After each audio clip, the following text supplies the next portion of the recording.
Assalamualaikum. Ada suaranya. Assalamualaikum. Udah ya, udah ada suara ya. Oke. Ya. Ya udah jelas, tapi nggak ada kemeresek ya suaranya ya. Bentar.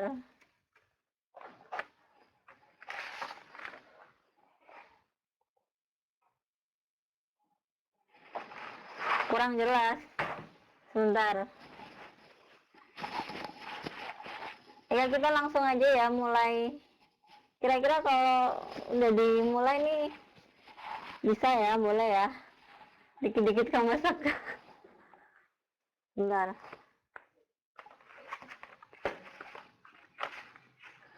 Kita buka bukunya di halaman 1 ya. Kemarin kita kan udah membahas memahami berita dan media elektronik.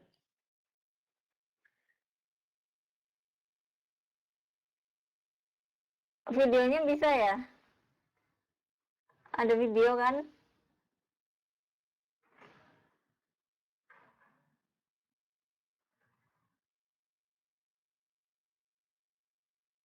Iya, tapi burak. Soalnya cahayanya yang nggak bagus. Nggak kayak yang di laptop. Jadi ini saya pindah ke tablet. Kalau di tablet pakai suara bisa, cuman videonya kurang bagus. Cuman kalau di laptop, oh suaranya double. Gimana nih? Kalau gini gimana? Tes suara-suara. Suara gimana?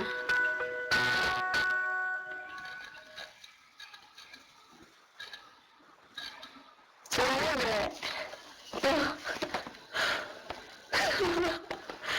Kalau gini ada.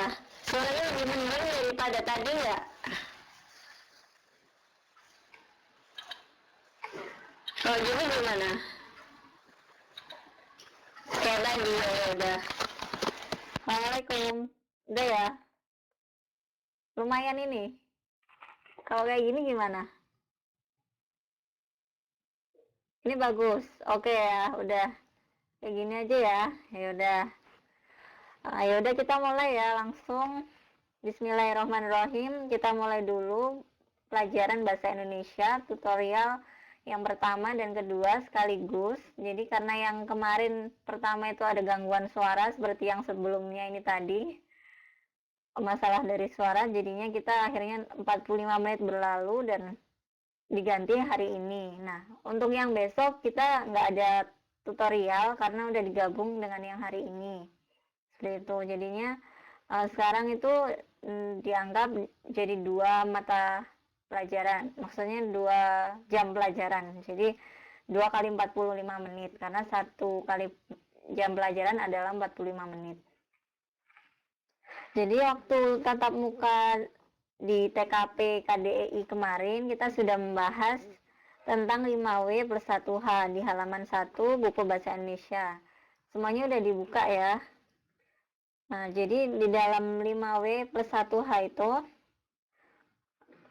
di situ itu kita membahas tentang berita. Jadi beritanya itu memuat unsur 5W plus 1H tersebut yang meliputi dari what yaitu apa atau peristiwa yang diinformasikan, kemudian who siapa atau pelaku peristiwa, kemudian why atau mengapa yaitu mengacu kepada sebab akibat, dan kemudian where tempat atau ini di mana, dan kemudian when kapan mengacu pada waktu terjadinya peristiwa, dan kemudian how atau bagaimana mengacu pada proses terjadinya peristiwa. Selanjutnya dari kemarin tugas yang diberikan itu ada beberapa yang masih belum mengerti. Jadi misalnya dari tugasnya kan untuk membuat 2 paragraf ya. Nah, 2 paragraf itu harus berbeda sumber berita, dan sumber berita itu harus didapat dari media elektronik. Nah, seperti itu. Oh, suaranya putus-putus.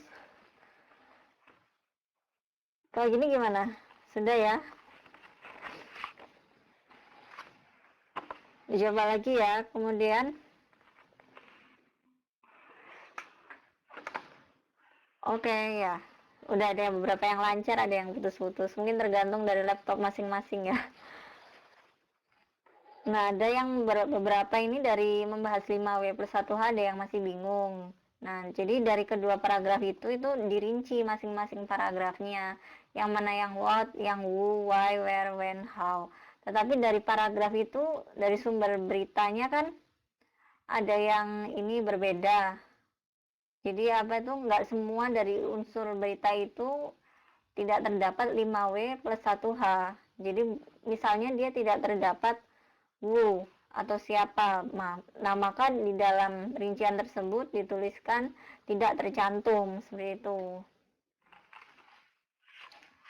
Suaranya double, bergema. Ya apa ini? Kok bisa bergema?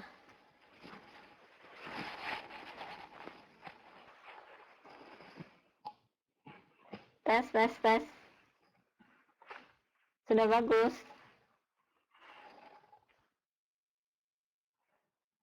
Oke ya. Ya sudah, kita lanjutkan. Kemudian dari tugas yang pertama kemarin, saya mau mengingatkan paling lambat besok ya dikumpulkan lewat inbox boleh atau lewat email. Kemudian waktu kita di KDI juga membahas tentang memperkenalkan diri dan orang lain. Sebentar, slide-nya mana?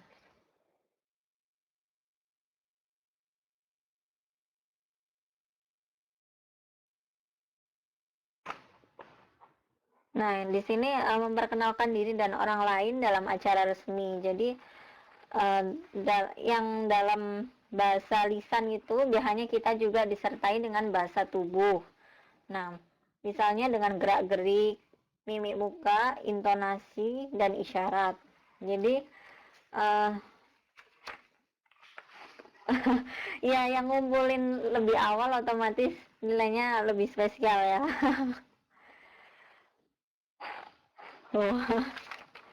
Nah, jadi mimik ini, apa yang dimaksud dengan mimik yaitu peniruan dengan gerak-gerik anggota badan dan raut muka. Jadi gerak-gerik dari ekspresi wajah itu merupakan mimik muka, sedangkan gerak-gerik itu dari postur tubuhnya seperti apa. Sedangkan kalau bahasa resmi itu benar-benar gerak-geriknya tidak boleh terlalu berlebihan, jadi cukup dia sesuai dengan kepantasan seperti itu. Dan juga intonasinya tidak boleh terlalu melambai-lambai atau malah terlalu keras seperti orang membentak-bentak, seperti itu tidak boleh. Jadi intonasinya harus sedang tapi juga ada tinggi rendahnya seperti itu. Kemudian isyarat itu hampir sama seperti gerak-gerik. Selanjutnya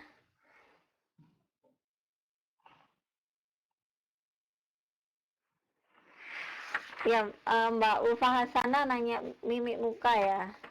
Mimik muka tadi saya udah jelaskan dan bisa dilihat di glosarium paling depan sendiri. Itu ada mimik, yaitu peniruan dengan gerak-gerik anggota badan dan raut muka.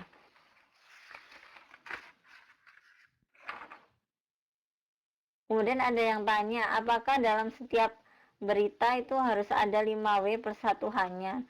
Jadi kalau berita yang sempurna, yang maksudnya seharusnya berita itu disajikan, itu seharusnya ada 5W+1H. Tapi dalam tugasnya yang di halaman 2 itu ya, di situ kan disebutkan bahwa kita menulis berita dari stasiun TV atau dari misalnya YouTube seperti itu tergantung dari yang menyajikan berita. Jadi kita di tugasnya itu menganalisis adanya 5W+1H. Misalnya kalau di antara 5W+1H itu ada yang tidak ada how-nya atau tidak ada what-nya, ya itu tidak masalah. Justru itu sebagai nanti kita membandingkan antara berita yang satu dengan berita yang kedua, itu apa yang membedakan seperti itu. Jadi kalau yang kita tergantung dari yang tugasnya itu tadi, kalau dari tugas itu tidak harus ada 5W+1H, tapi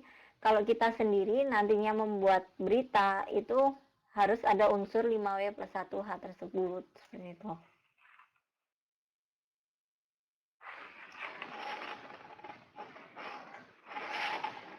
Kemudian dari memperkenalkan diri dan orang lain dalam acara resmi, tidak ada yang ditanyakan ya.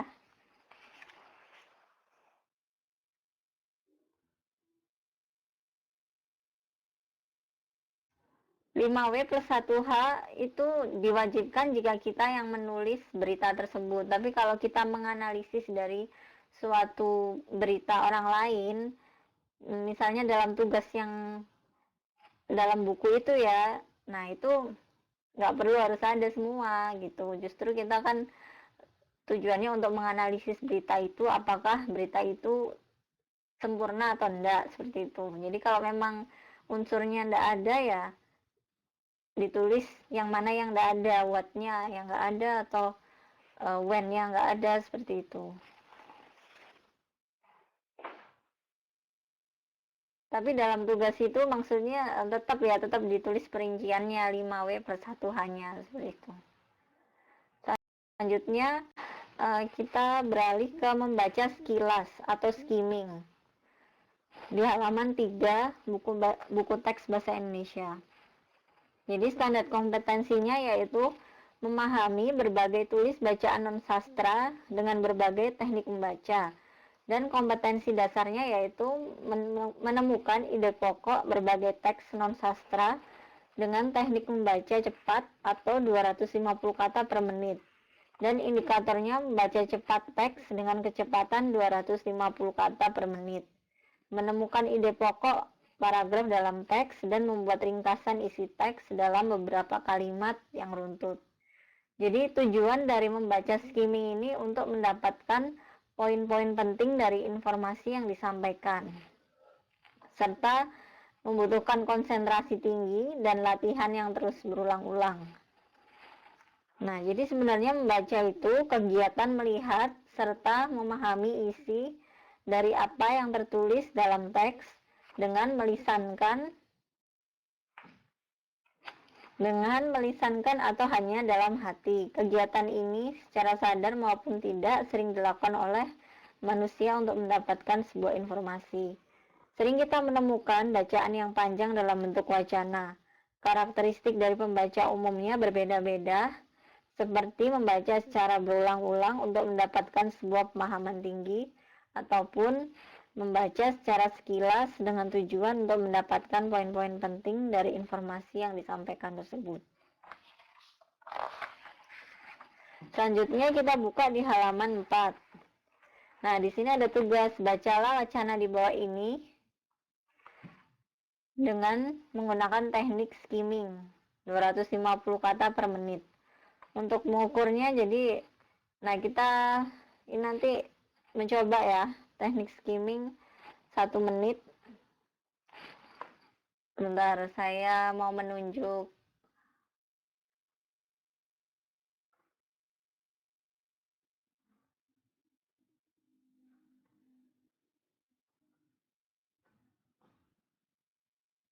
Saya tunjuk Neng Tia ya. Coba yang membaca Neng Tia.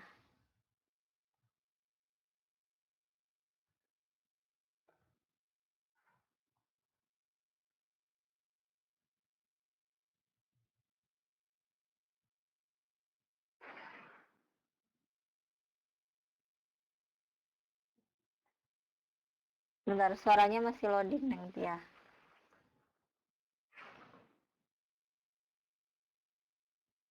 Neng Tia sudah bisa bersuara?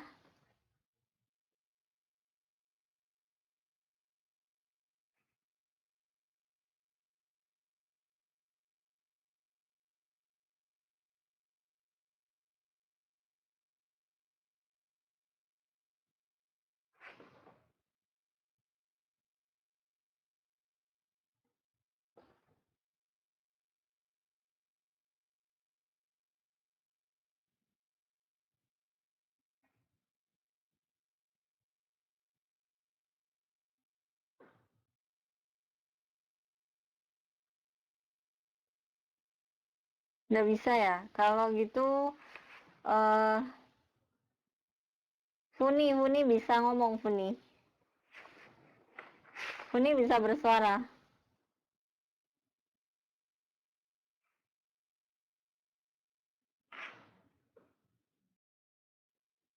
Funi bisa ya bersuara? Funi bisa ya bersuara? Oh iya, coba sekarang Mbak Funi. Oh iya, coba sekarang Mbak Funi membaca di ini halaman 4, terbang solo berkursi roda. Membaca di ini halaman 4, terbang solo berkursi roda. Iya, Saya nunggu ya. jadi mulai dari 1 menit ya. Iya, jadi mulai dari 1 menit ya.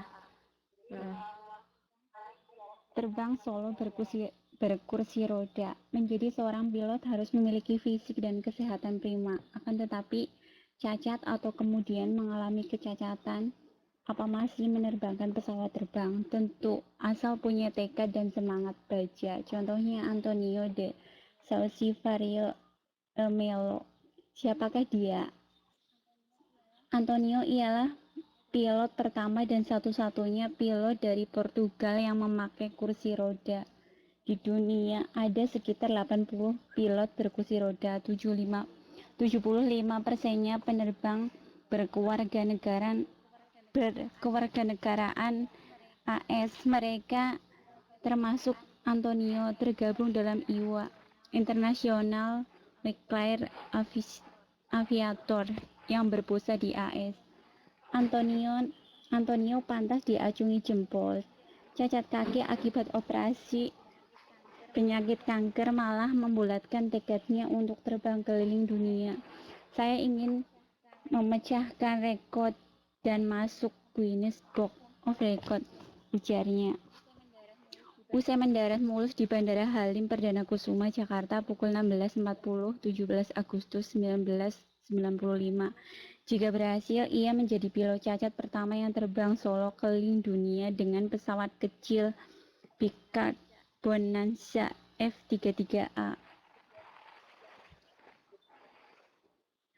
Iya, lanjut.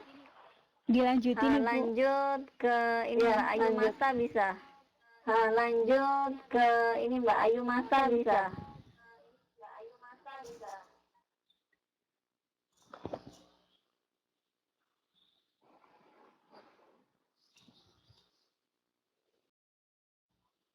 Mbak Ayu Masa ya, udah bisa ya. Halo. Ya, lanjutin Mbak. Halo. Iya, Dengerin. udah dengar. Memang tidak sejak lahir Antonia mengalami cacat kaki. Awalnya lelaki Portugal kelahiran 4 Mei 1942 ini berprofesi sebagai perwira penerbang di Angkatan Udara Portugal. Pesawat pertama yang diterbangkan Cintuk dan T-6 Hercules. Sebelum kaki saya dioperasi, saya juga menerbangkan Fokker Friendship dan Boeing 737 sebagai penerbang sipil. Ceritanya, usai dijamu di restoran Beverly Hills 90210 yang juga dihadiri oleh Lovers dan Cruz. Banyak juga jenis pesawat yang pernah diterbangkannya, antara lain Beechcraft, Dakota, Expedition, dan Damir. Saya telah mengantongi kurang lebih 5.000 jam terbang. Aku Antonio. Musibah pun datang tahun 1997. Ia mulai memakai kursi roda. Selama 7 tahun, ia pernah bekerja di Mozambique Airlines.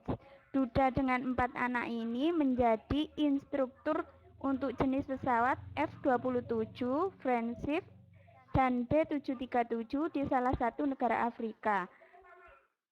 Tahun 1984, Antonio kembali ke Portugal dan sampai sekarang bekerja di CAA, Civil Aviation Authority, di bagian keselamatan penerbangan dan investigasi kecelakaan. Halo? Iya, sudah. Nah, terus sekarang Sudah. menjawab pertanyaan yang ada di bawahnya ya. Nah, sekarang saya tunjuk acak ya. Jadi siap-siap. Saya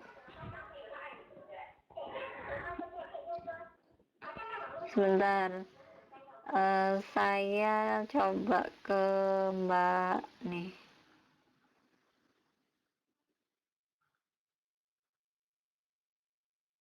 Nomor 1 ya.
Kok susah ya yang lain dibukain mic-nya nih?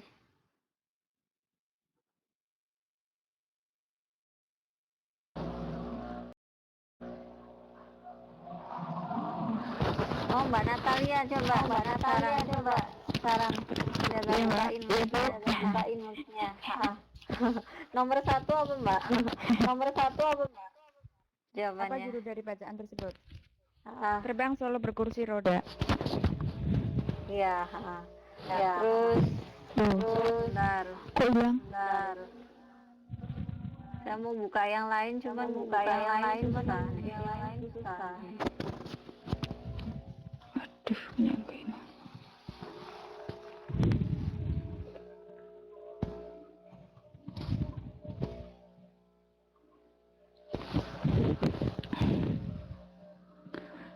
Itu mic-nya harus join dulu kok Bu, itu di situ kok, di setting dulu. Hah? Iya harusnya udah. Iya.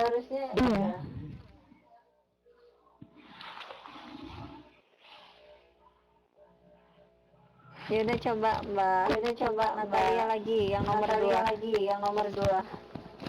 Siapa nama pilot yang diceritakan dalam bacaan tersebut? Namanya Antonio de Saucedo.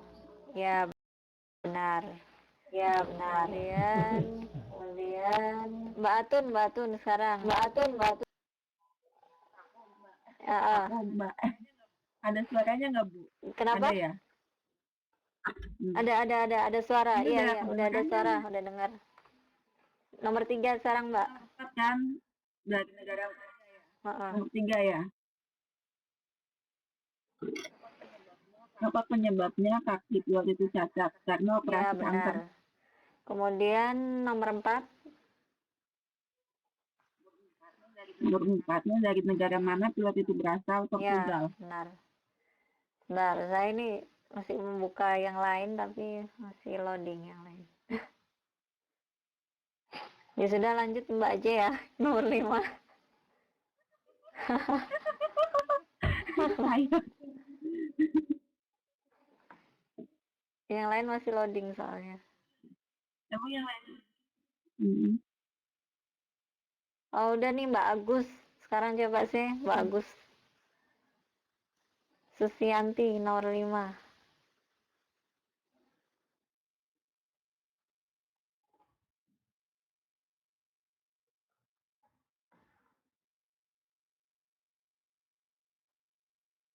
Agus Susianti bisa bicara.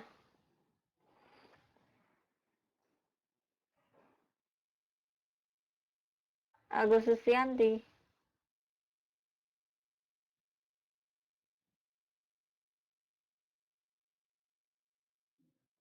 Suaranya nggak denger Mbak Agus Susianti.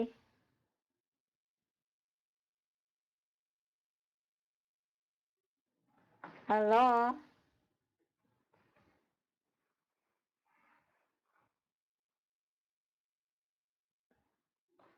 Agus Susianti.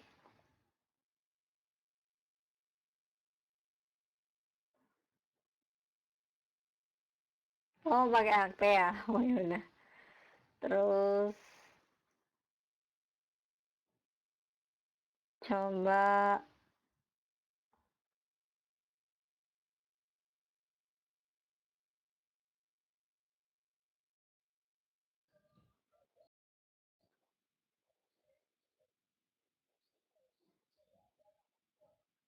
Mbak Arini ya.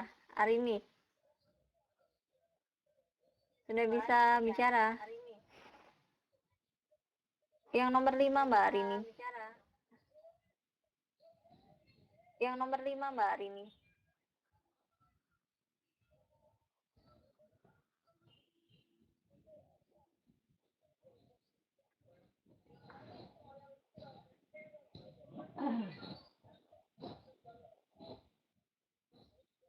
Mbak Arini juga nggak bisa ngomong. Mbak Arini juga nggak bisa ngomong.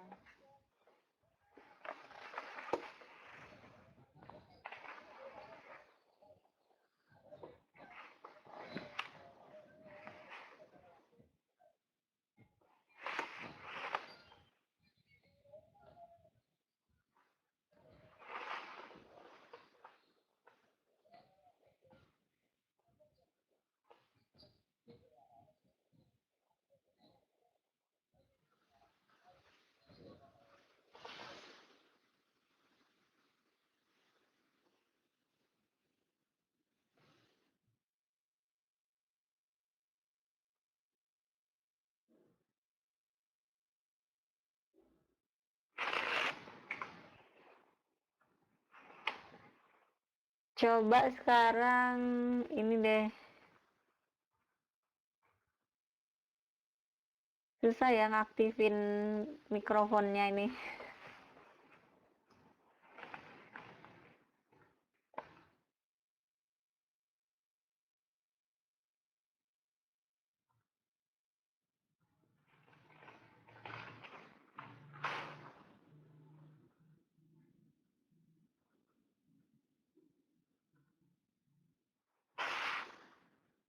Iya, memang lagi loading dan susah.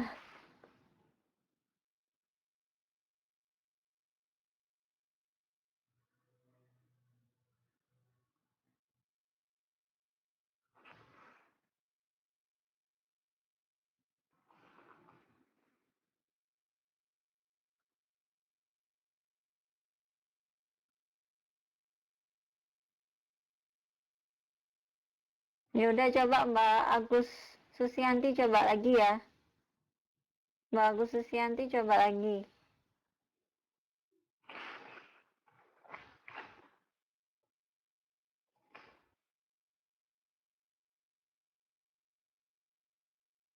Tapi suaranya belum masuk nih, Mbak Agus.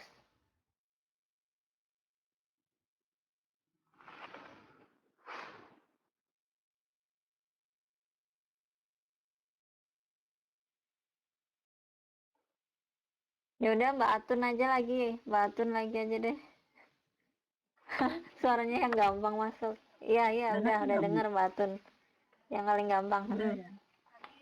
Ini tadi Nomor 5. nomor 5 kan ya? Apa jenis pesawat yang diterbangkannya saat ini? Beechcraft Bonanza F-33A. Terus lanjut nih, Bu. Sebentar, apa pesawatnya apa? Bonanza. Pesawat yang Beechcraft Bonanza itu. pesawat kecil Beechcraft Bonanza. Itu ini masalahnya yang ditanyakan pesawat yang diterbangkan saat ini. Kalau Beechcraft Bonanza F-33A itu apa pesawat yang diterbangkannya pertama kali saat dia cacat, ya kan? Baru jawabannya Beechcraft Bonanza. Nah, ini yang ditanyakan apa yang diterbangkannya saat ini. Jadi jawabannya apa? Kemungkinan. Nah, ini berarti kalau yang Beechcraft Bonanza itu yang saat dia terbang solo keliling dunia itu Ya, ya? benar.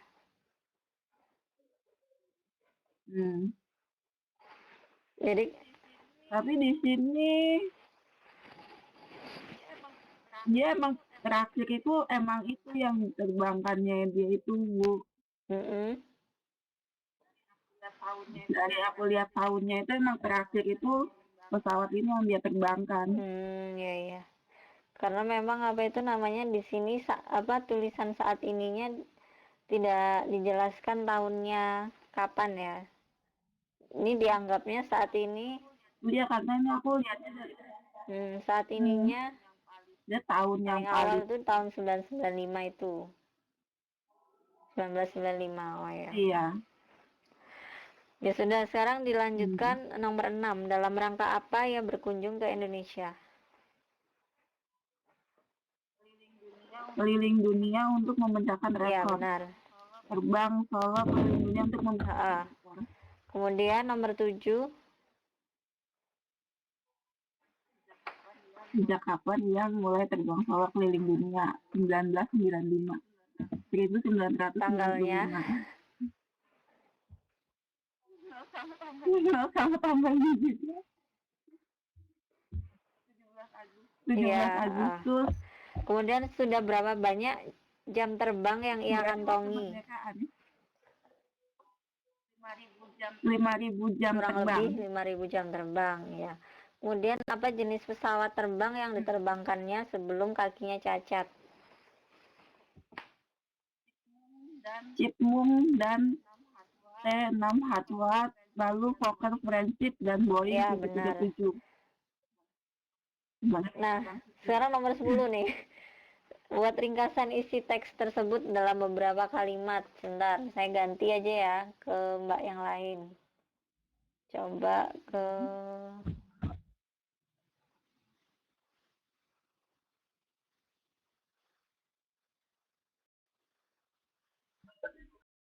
Mbak Watini, bisa bersuara Mbak Watini. Mbak Watini.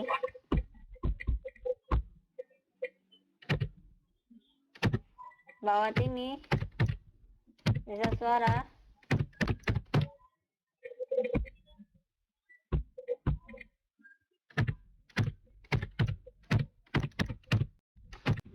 Mbak Santi aja deh. Santi bisa suara? Iya, Mbak Santi nomor 10 ya. Ada nggak?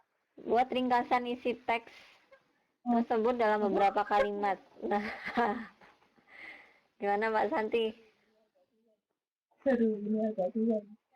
Maksudnya itu kayak semacam gitu. Iya, beberapa kalimat aja. 3 atau 5 kalimat yang dibuat sendirilah seperti itu.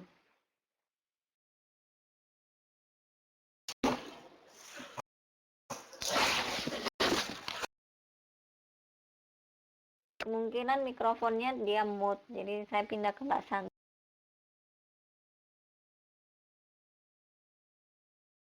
ya. Ayo Mbak Santi. Berapa, Bu? Satu gigi apa? Kira-kira 3 kalimat lah minimal. Langsung disebutkan aja, dilisankan.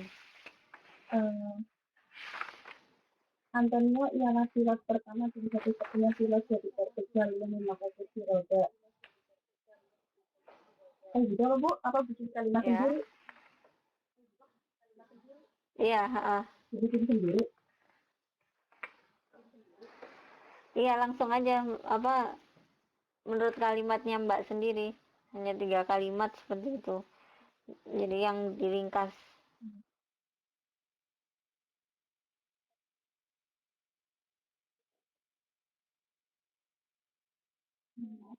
Bisa. Gimana ya? Nggak bisa Bu. Jadi misalnya ya Mbak ambil dari ini aja kata-kata awal awal yang paragraf itu. Oh gitu. Maksudnya ngambil kata-kata dari situ juga nggak apa-apa gitu ya? Heeh. Iya, enggak apa-apa. Oke. Antonio ialah pilot pertama dan satu-satunya pilot dari Portugal yang memakai kursi roda. Yang kedua, saya telah mengantongi kurang lebih 5.000 jam terbang. Aku Antonio. Ya,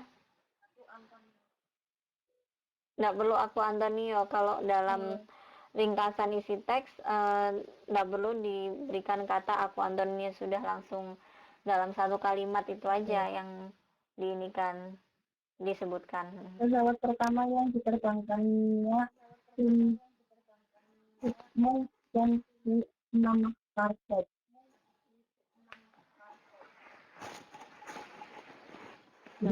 Masih? Apalagi sudah 73.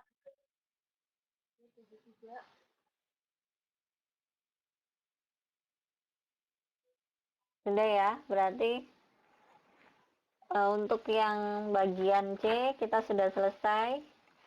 Kemudian kita lanjut ya ke bagian D, yaitu menulis paragraf naratif. Oh iya, sebelumnya tadi ada yang mau saya komentarin dari membaca skimming.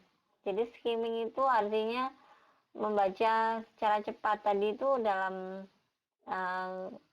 realitanya membacanya kira-kira ada 2 menitan, padahal harusnya itu dalam satu bacaan ini selesai dalam 1 menit. Seperti itu.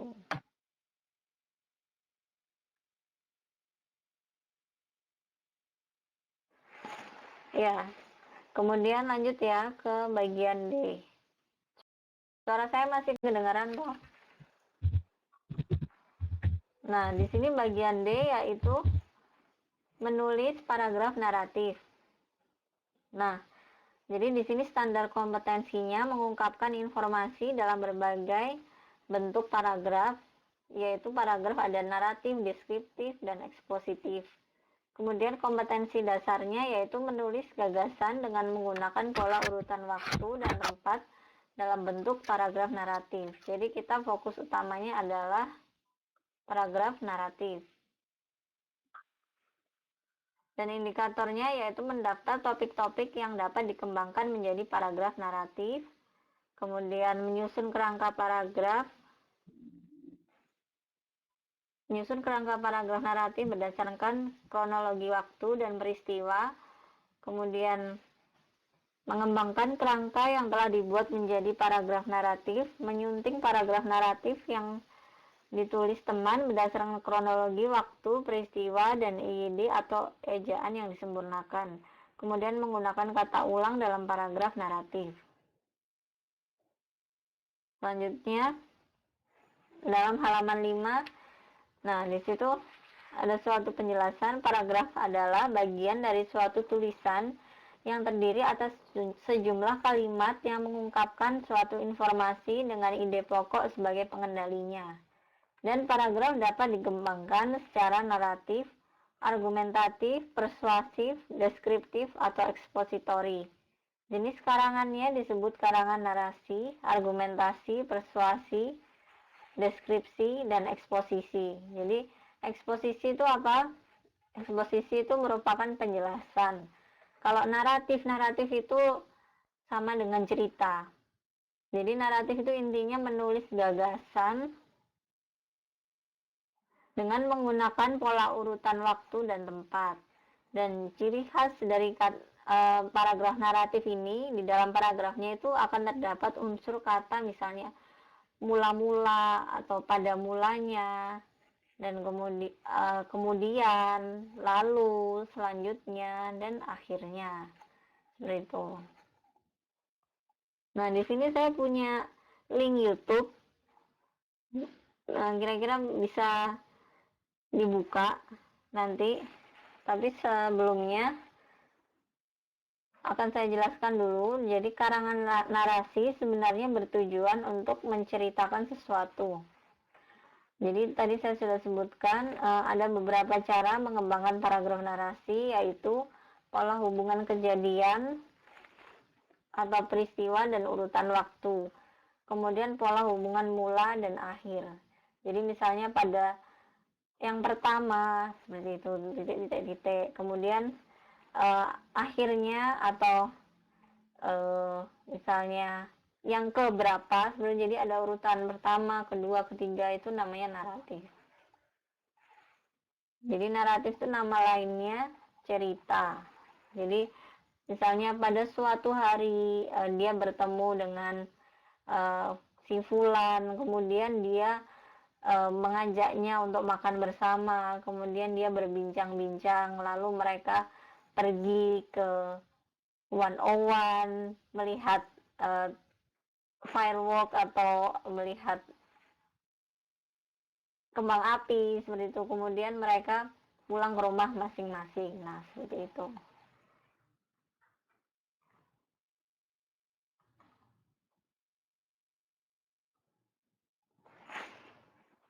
Nah, sekarang ini ada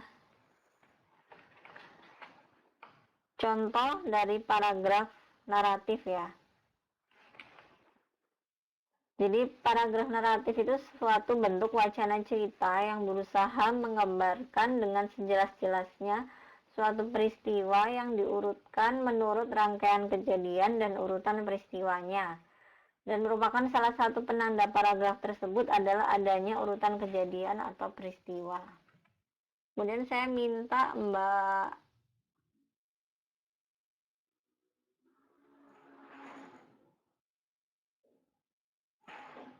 bantuan dari Mbak ya, bisa membaca, ya, bisa membaca. Yang mana, Ibu? Yang halaman 5, hampir setiap pagi.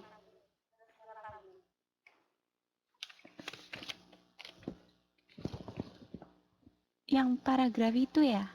Iya, benar. Iya, benar. Bentar.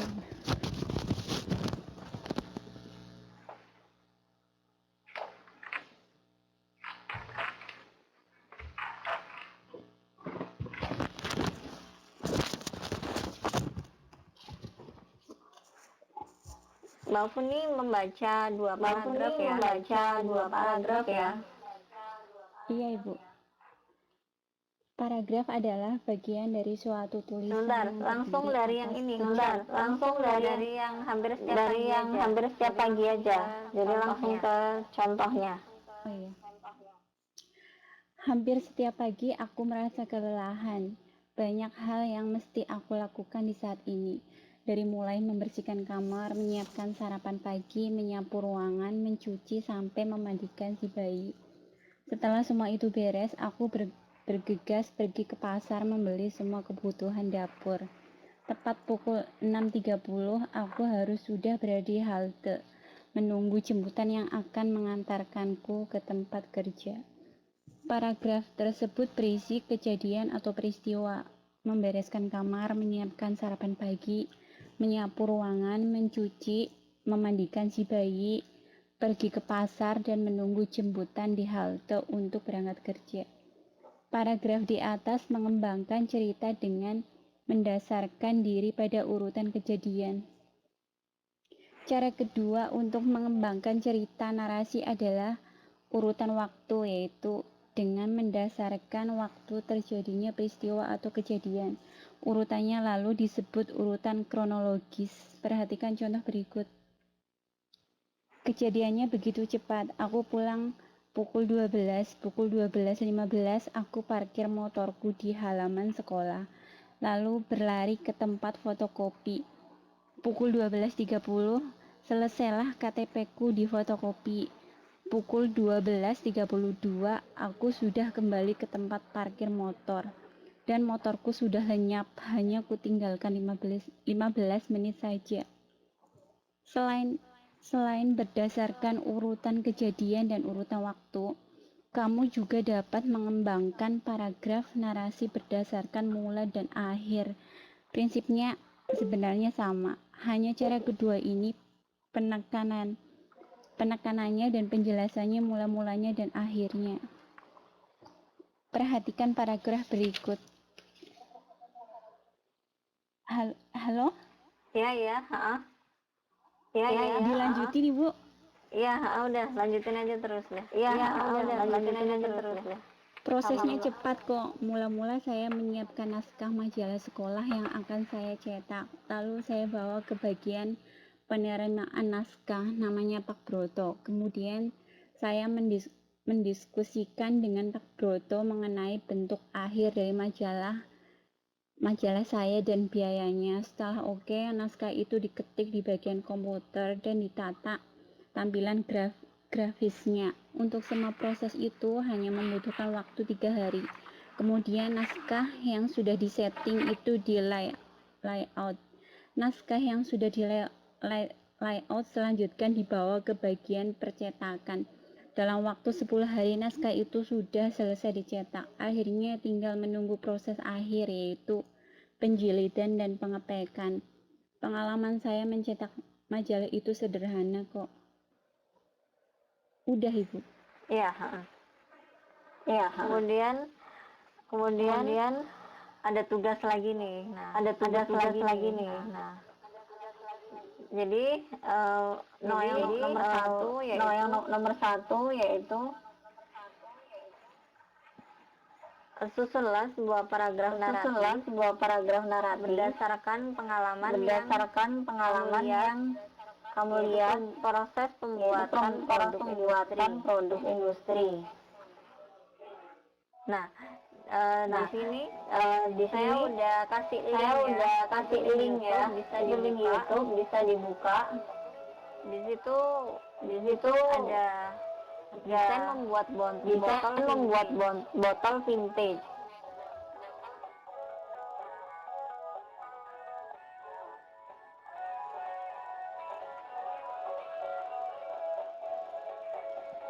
Nah, dari video itu nanti bisa diceritakan lagi atau dituliskan ya bagaimana cara proses pembuatannya dengan kata-kata sendiri. Kemudian yang nomor dua, ubahlah informasi yang ada di bawah paragraf itu perawatan kombinasi. Nah, jadi dari list yang ada di dalam perawatan kulit kombinasi tersebut satu paragraf yaitu paragraf naratif.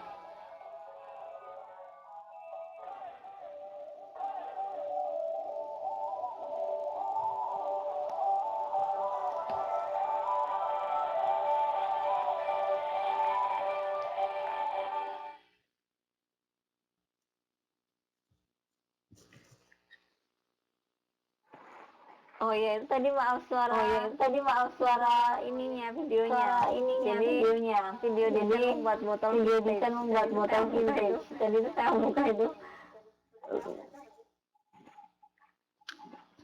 Nah terus sekarang masih jam 2.16. Kira-kira kalau Mbak semuanya proses pembuatan itu bisa nggak bisa di link videonya bisa di copy atau bisa langsung diketikkan di YouTube seperti ini. Jadi pertama buka YouTube, kemudian ketikkan desain membuat botol vintage.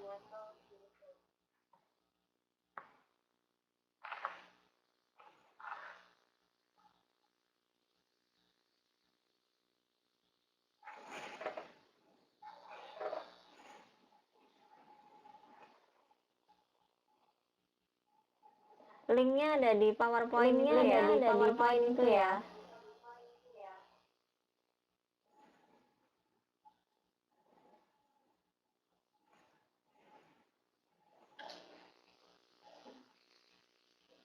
Iya, nggak bisa diklik.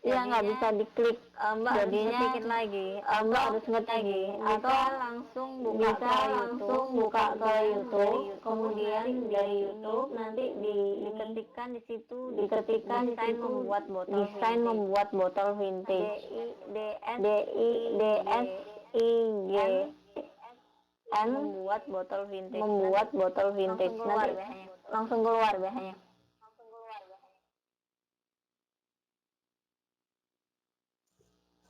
Nah, jadi dari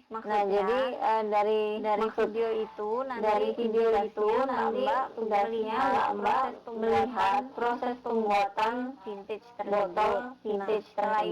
Nah, setelah itu Mbak lihat keseluruhannya. Nanti diceritakan lagi dalam bentuk naratif. Nah, karena naratifnya paragraf naratif itu adalah cerita. Oh, nggak ada yang nggak punya sinyal ya.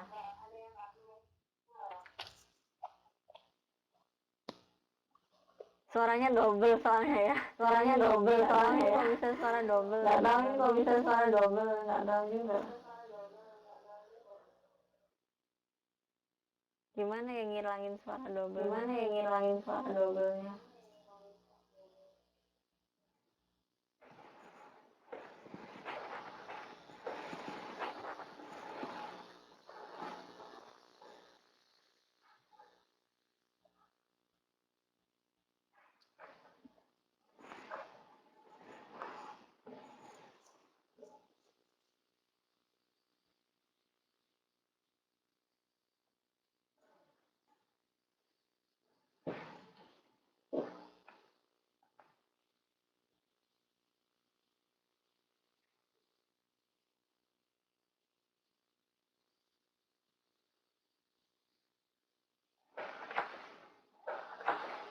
Oh, jadinya feedback. Oh iya, memang saya lagi deket sama laptopnya ini memang.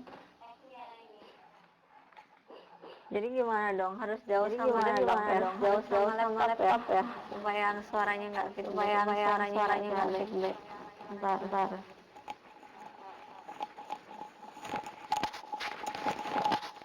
Oh, buka pintu. Oh iya, ini memang pintunya.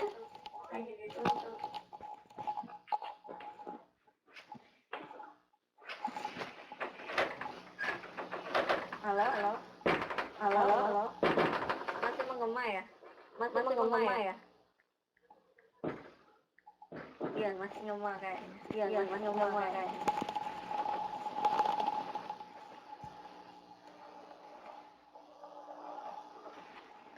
Yaudah, kita lanjut aja deh ya. Karena ada yang beberapa nggak bisa buka YouTube-nya. Kita langsung ke tugas kedua, perawatan untuk kulit kombinasi.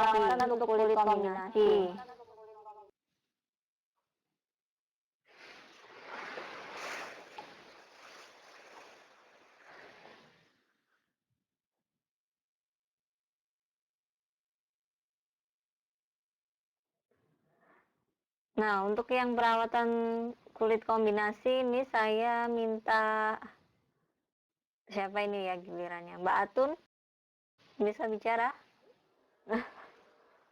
Iya, coba sih Mbak Atun bikin paragraf naratif untuk perawatan kulit kombinasi. Oh, ini ya. Oh, ini ya. Jadi menggunakan kata-kata seperti yang ada di atasnya itu ya. Jadi mulai penanda mula-mula, kemudian lalu selanjutnya, terus setelah itu akhirnya, seperti itu. Jadi kata-kata tersebut digunakan untuk menyambung sebagai kalimat. Jadi nanti akan terbentuk paragraf narasi. Coba Mbak Atun membuatnya. Coba ini. Untuk Anda yang memiliki jenis tulis kombinasi, sebagian kering dan sebagian miringnya, tidak perlu takut untuk tampil cantik. Berikut adalah cara untuk menjaga kulit wajah agar tetap seimbang. Pertama, gunakan pembersih wajah yang lembut. Gunakan 2 kali dalam sehari. Lalu dilanjutkan dengan menggunakan pelembab yang bagus agar kulit Anda tetap terawat. Dianjurkan carilah produk yang menormalisasikan kulit Anda dan gunakanlah make up wajah yang bisa menyerap minyak di wajah Anda. Dan yang terakhir juga gunakanlah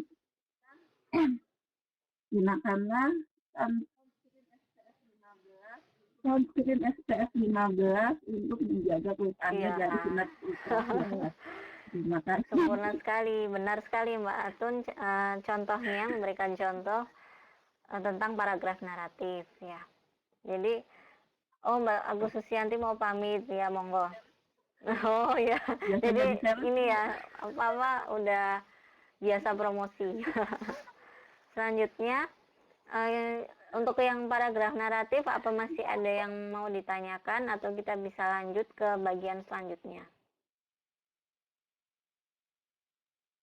Boleh lanjut ya.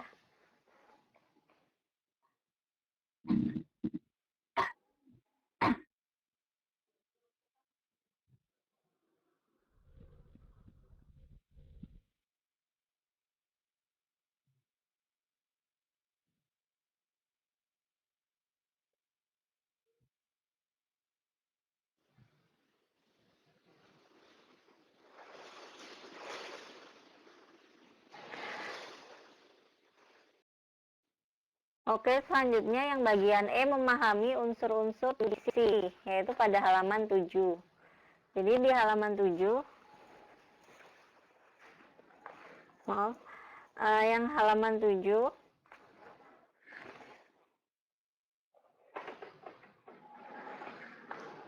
standar kompetensinya yaitu memahami puisi yang disampaikan secara langsung atau tidak langsung.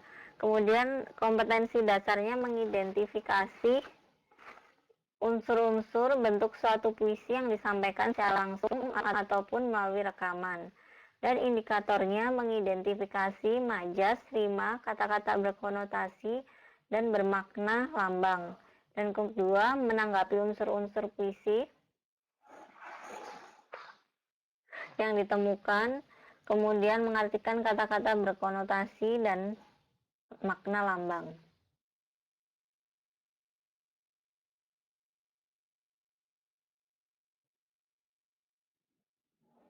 Nah, kemudian puisi pada dasarnya dibangun atas unsur intrinsik dan unsur ekstrinsik. Kemudian unsur intrinsik ini adalah unsur yang membangun puisi dari dalam, seperti unsur isi dan unsur struktur. Adapun unsur ekstrinsik adalah unsur yang membangun puisi dari luar, seperti unsur agama, ekonomi, sosial, sejarah, dan sebagainya. Kemudian pada pembelajaran kali ini kita akan pelajari unsur intrinsik puisi yang berhubungan dengan unsur isi dan unsur struktur. Jadi unsur isi ini terdiri atas tema, rasa, nada, dan amanat. Dan unsur struktur terdiri atas diksi, imaji, gaya bahasa, rima, dan irama. Kemudian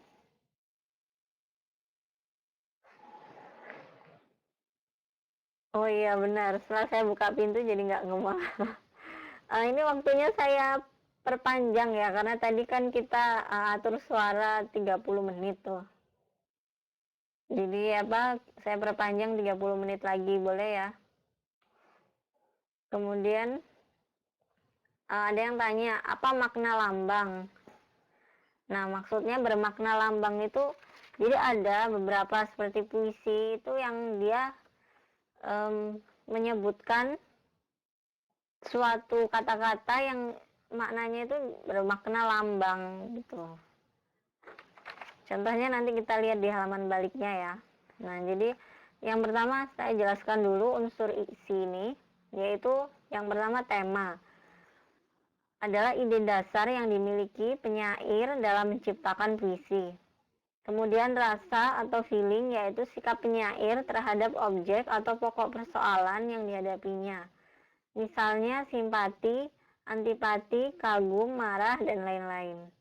Kemudian nada atau tone, yaitu sikap penyair terhadap pembaca.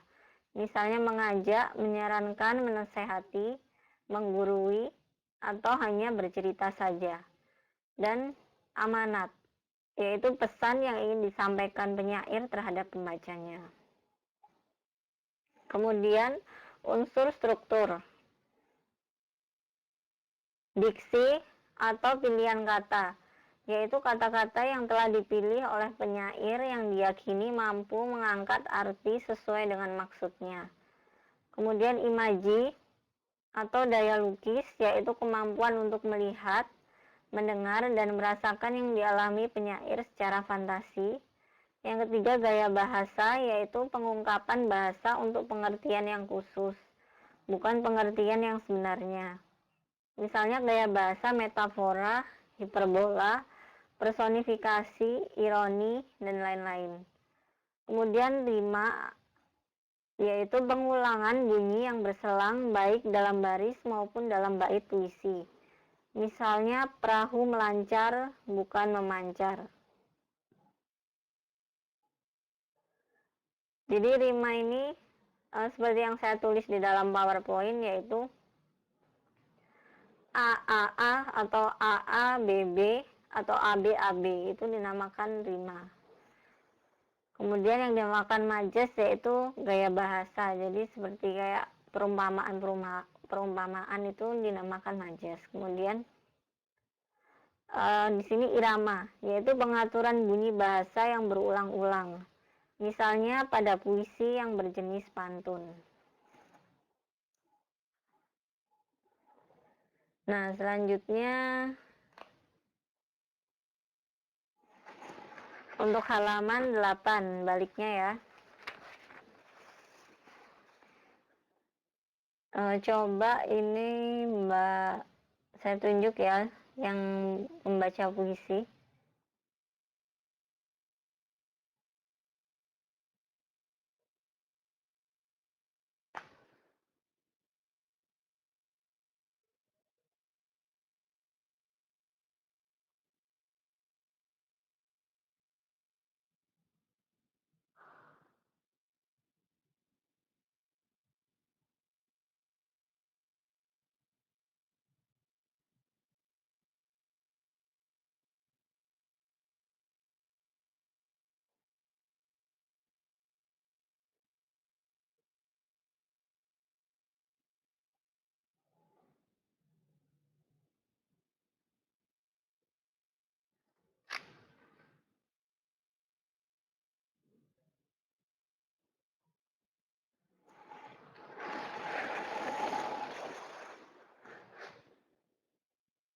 Sebentar, masih loading suara.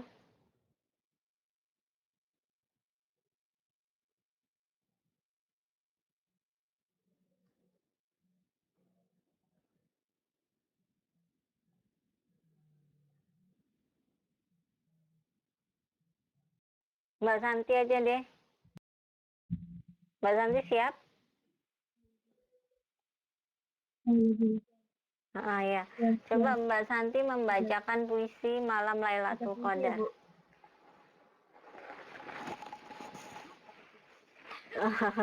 Coba, apa Mbak? Harus di ini apa Bu? Maksudnya harus Ya, digayakan seperti itu? bisanya Mbak aja. Bagaimana cara Mbak membacakan puisi?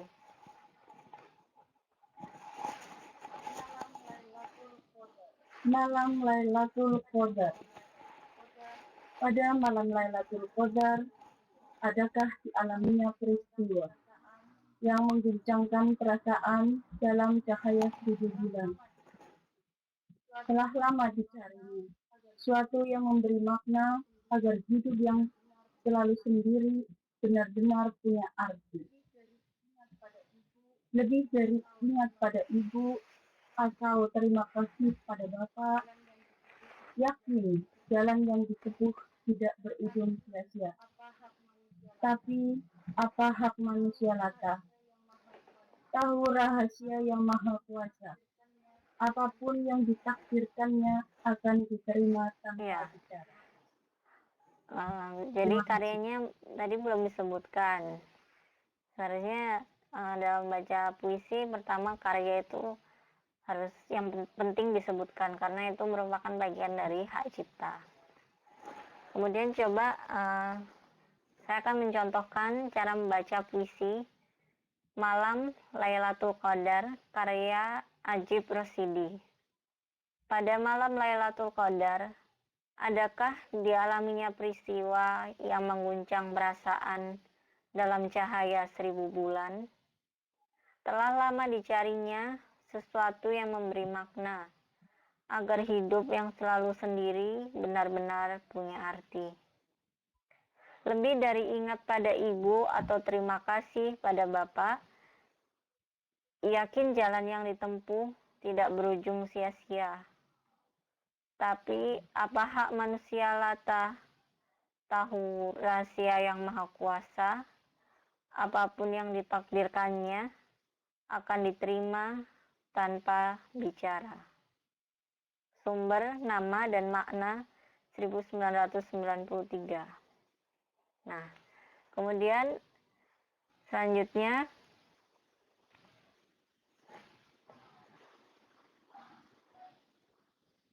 jawablah pertanyaan berikut berdasarkan puisi tadi yang telah didengar. Nah, ya, sekarang yang tepuk tangan ini ya yang bagian membaca puisi seperti yang bagian menjawab maksudnya, menjawab pertanyaan nih. Mbak siapa nih? Bentar, saya bukakan mikrofonnya dulu.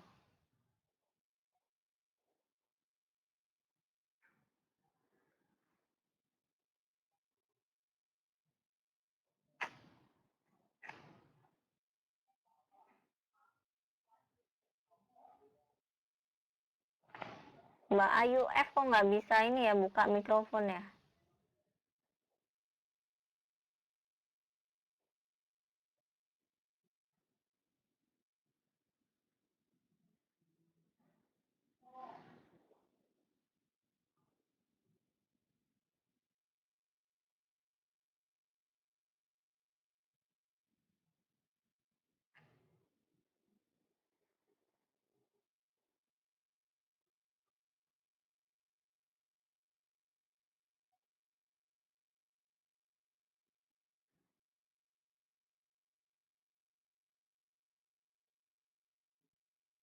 Oh iya Mbak Wati ini mau pamit dulu monggo.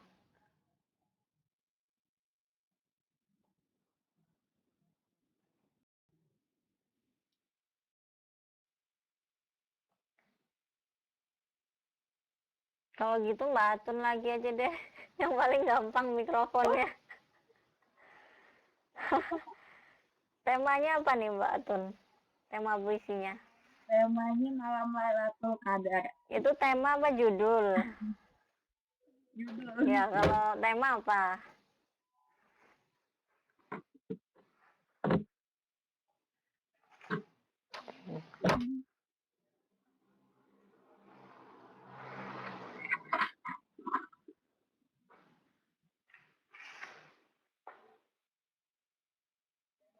Temanya itu seperti tapi dia kayak mengajak mengingatkan gitu. Nah, jadi temanya ini termasuk dari religi ya atau ketuhanan atau dalam unsur agama. Ke agama. Dalam ekstrinsiknya unsur agama. Kemudian yang nomor 2, bagaimanakah sikap penyair terhadap pokok persoalan yang dikemukakan dalam puisi tersebut? Empati Pada apa? pada pokok tersebut pada orang-orang yang selalu menganggap itu sebagai maksud simpati kepada orang-orang sekitarnya itu yang tidak optimis. Karena banyak dari kita di sekeliling kita yang hanya menjalani hidup itu setelah gagal lalu dia udah pesimis, sudah tidak mempunyai optimis. Ini dia simpati kepada mereka dan mengajak dan menyampaikan dalam puisi seperti di sini. Lama dicarinya sesuatu yang memberi makna dan hidup akal sendiri benar-benar punya arti. Lalu di sini kan lebih dari ingat pada ibu, aku terima kasih kepada bapak, yakin jalan yang ditempuh tidak berujung sia-sia. Jadi dia di sini kan tidak berujung sia-sia, berarti semua yang kita tempuh itu akan ada artinya. Oke. Itu menurut pendapatnya Mbak Atun ya. Jadi intinya kalau Mbak Atun berpendapat bahwa puisi ini untuk memberikan makna terhadap pembacanya. Kemudian kalau Mbak Tia Safitri bisa bicara? Mbak Tia, ya? Nah ya, kalau Mbak Tia nomor 2 bisa dengar? Nomor 2 ini menurut Mbak Tia bagaimana sikap penyair terhadap pokok persoalan? Intinya sih mengajak. Mengajak? Halo? Ya, mengajak buat. Ya. Iya. Sudah dengar kok Mbak suaranya. Dilanjutkan, silakan.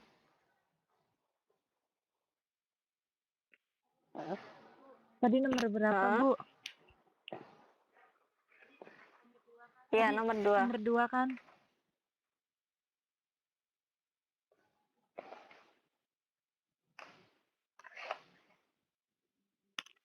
Aduh.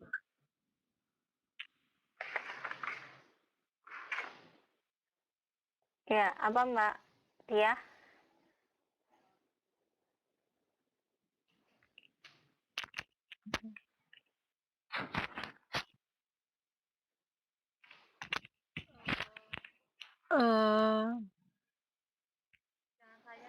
Jangan saya deh, Bu. Aku lagi blank. Iya. Ya udah, terus atau mungkin mau menjawab yang nomor 3 atau 4 atau 5? Gimana? Nanti Bu saya baca Oh dulu. iya, masih membutuhkan waktu untuk membaca. Ya, Bu. Iya. Coba sekarang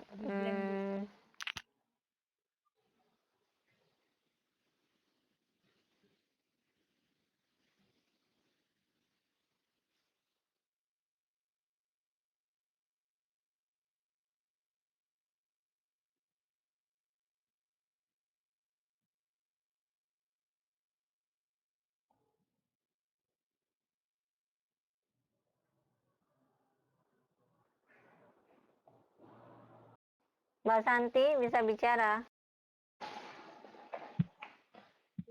Ya. Menurut Mbak Santi yang nomor 2 bagaimana?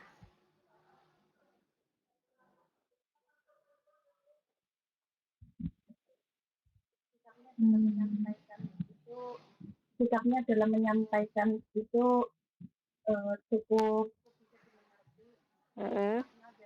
bisa dimengerti makna dari puisi tersebut. Udah. Nah, sekarang kalau nomor 3 bagaimana?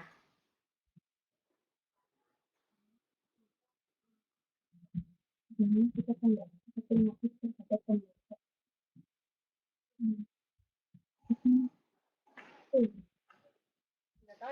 Nggak tahu ya. Nggak tahu, Bu. Kira-kira ada nggak yang tahu? Kalau yang tahu silakan menyebutkan nama di chat. Nanti biar saya open ininya mikrofonnya.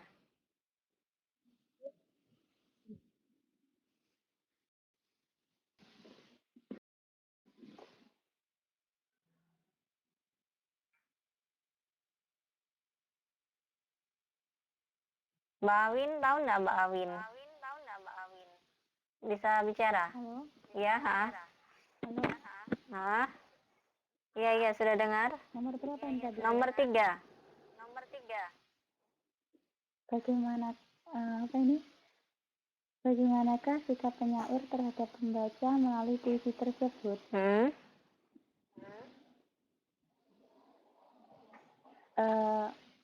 Menyampaikan Ya. atau mengajak kepada pembaca untuk mengingat peristiwa malam Lailatul Qadar itu sangat pahalanya melebihi atau melebihi 1000 bulan pahalanya. Intinya itu mengajak kepada pembaca untuk mengingat malam Lailatul Qadar dan lebih mendekatkan diri kepada Sang Pencipta. Iya, benar. Jadi saya ulang lagi ya, yang benar nomor 1 jawabannya itu tema adalah tentang agama atau ketuhanan. Kemudian yang nomor 2 jawabannya seperti yang dijelaskan Mbak Atun, yaitu tentang rasa empati, atau bisa juga penyair itu sedang menyampaikan rasa keharuannya pada saat malam Lailatul Qadar. Kemudian yang nomor 3 seperti dijelaskan oleh Mbak Awin, yaitu sikap penyair terhadap pembaca melalui puisi tersebut untuk mengingatkan bahwa ada sesuatu yang sangat berarti melebihi 1000 bulan, yaitu pada malam Lailatul Qadar. Nah, kemudian sekarang yang nomor 4, Mbak Awin bisa menjelaskan lagi jawabannya? Pesan apakah yang dapat diperoleh dari puisi tersebut?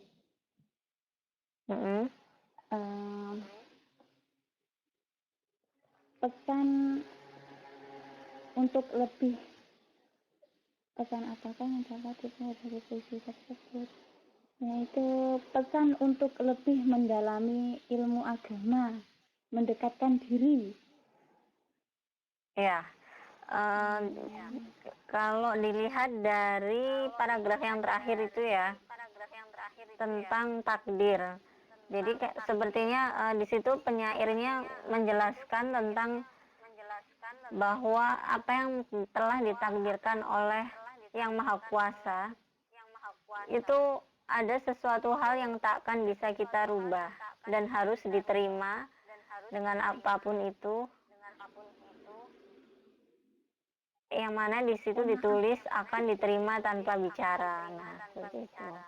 Jadi ada suatu takdir yang telah ditetapkan oleh Yang Maha Kuasa itu, memang apapun yang terjadi ya harus diterima, seperti itu. Kemudian susunan rima nomor 5 dan irama yang terdapat dalam puisi tersebut, bagaimana Mbak Awin?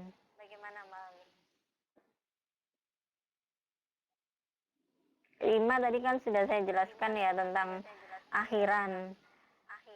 Jadi akhiran misalnya yang dalam 4 baris itu berakhir A atau AB seperti itu.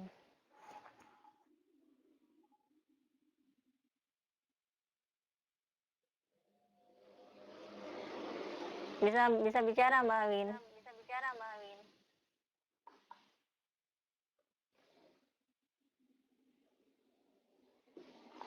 Halo, ya. Iya. Nomor 5. Sudah dengar? Saya kurang paham itu. Kurang paham ya. Oke, terus kira. Kalau rima itu kan AP, tapi di sini kan tidak beraturan. Di sini beraturan, Mbak. Jadi dilihat dari ininya, vokalnya, ya toh. Jadi misalnya yang pertama pada malam Lailatul Qadar, darnya kan A. Kemudian peristiwa A, perasaan A, bulan juga A. Nah, berarti yang pertama ini A, seperti itu. Terus yang kedua ini terus I-nya diganti BB. Oh, berarti A. Ya, jadi AA BB. Benar. Terus yang ketiga itu BA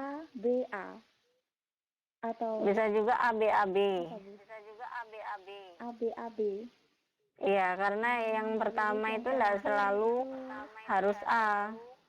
Jadi kayak misalnya itu baris keduanya kan bapak terakhirnya. Dan yang terus pertamanya yang ibu, keempat Nah, kita anggap ABAB. iya. Yang keempat, Terus yang terakhir itu A. ya benar. Nah, seperti juga dijawab oleh Mbak Atun dan Mbak Ami ya. Nah, kemudian kalau irama ini masalah dari pengaturan bunyi yang dibaca berulang-ulang. Kira-kira di sini ada suatu kata yang dibaca berulang-ulang enggak?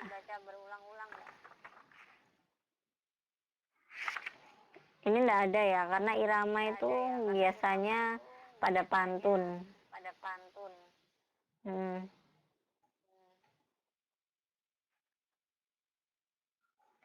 Nah, sudah berarti ya kita yang bagian E sudah selesai ya.